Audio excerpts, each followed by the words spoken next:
Það er sigur á spræku liði KR hérna í kvöld. Hvað er að gera til að skapa ykkur þetta? Ég er svona Abbi Bíma kannski bara svona top of my head sko. Þetta er svona, við vorum alveg ströggla mútið svæðinu og alls ekki að executa það vel en hún náttúrulega setti bara nokkra hérna þrista til að koma okkur svona yfir þetta.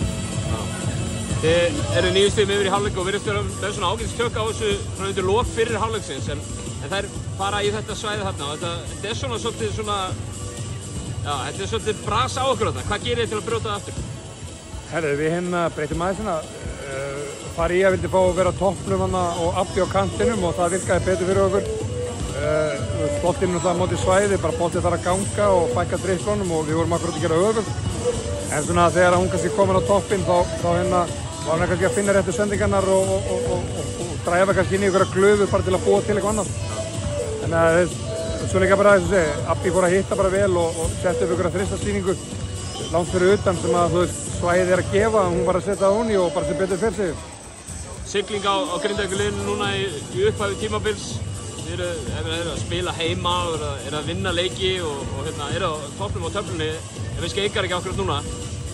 Landsleikalið, hvað þarf þjálfarinn að leggja upp svo að þið náðu að halda þessu áfram eftir 2-3 vikur?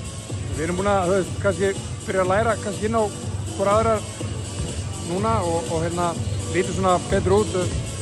Maður tala um að taka út einhver kerfi og setja ykkur inn og svona við getum komist í betri stuður sóknarlega. Persónulega þá ætla ég að koma með betra form. Við eiga aðeins inn í þar og svo náttúrulega varnarlega þá er alltaf mikill misskilningur svona á milli okkar. Ég tel við verðum að fara vel yfir það en svo erum við ekki alveg að treysta hvort annarri þannig að þetta er kannski bara svona gott lið að vera ennþá betra. Við erum kannski að vinna bara á svona talent núna, við þurfum kannski svolítið að vera að vinna bara svolítið bara áberandi af því við erum bara ógeðslega gott lið og við getum orðið það og það er kannski svona fókusinn í þessu landsleikaliði. Og þú sem leikmaður hluti af mörgum virkilega flottum Grindavíkurliðum í fortíðinni og það er eitthvað að koma eitthvað síðan.